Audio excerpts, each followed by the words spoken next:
कभी कभी प्यार खत्म नहीं होता, बस चुप हो जाता है।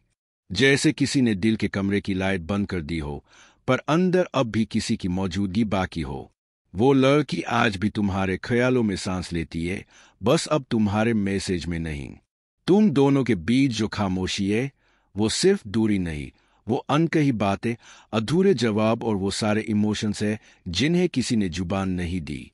तुम्हें लगता है उसने आगे बढ़ना सीख लिया, पर सच तो ये है कि उसने बस महसूस करना छोड़ दिया। अब वो हंसती है, पर वो हंसी उस सुकून जैसी नहीं जो तुम्हारे साथ होती थी। कभी तुमने गौर किया है, कुछ यादें कभी पुरानी नहीं होती, बस दर्द देना बंद कर देती है। वो तस्वीरें, वो बातें, वो छोटी छोटी लड़ाइयाँ, सब कुछ अब भी वही है, बस अब तुम नहीं हो। और सबसे अजीब बात यह है कि वो सब जानते हुए भी तुम्हारा दिल अब भी किसी को उसी इंटेंसिटी से चाहने से डरता है। क्योंकि एक बार जब कोई तुम्हारे अंदर की हर दीवार तोड़कर चला जाता है, तो तुम सिर्फ किसी और को नहीं, खुद को भी दोबारा जोड़ना सीखते हो। वो सोचती थी कि तुम्हारे बिना भी जी सकती है, और शायद तुमने भी यही जताने की कोशिश की।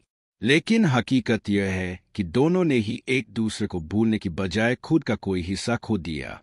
अब वो हिस्सा किसी नए में नहीं मिलता, बस रातों की खामोशी में याद आता है, जब सब सो चुके होते हैं और सिर्फ यादें जाग रही होती है।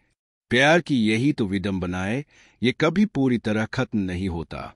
ये बस रूप बदल लेता है, कभी गुस्से में, कभी उदासी में, कभी किसी पुराने गाने में।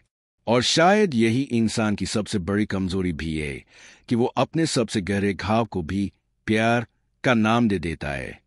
कहते हैं वक्त सब ठीक कर देता है, लेकिन कुछ चीजें वक्त नहीं, बस इंसान की समझ ही ठीक करती है। जब तुम ये मान लेते हो कि हर रिश्ता हमेशा रहने के लिए नहीं होता, कुछ बस सिखाने के लिए आते हैं, तभी तुम सच में आजाद होते हो। और तब समझ आता है कि प्यार का असली मतलब पकड़ना नहीं, बल्कि जाने देना है, उस इज्जत के साथ जो कभी उस रिश्ते में थी।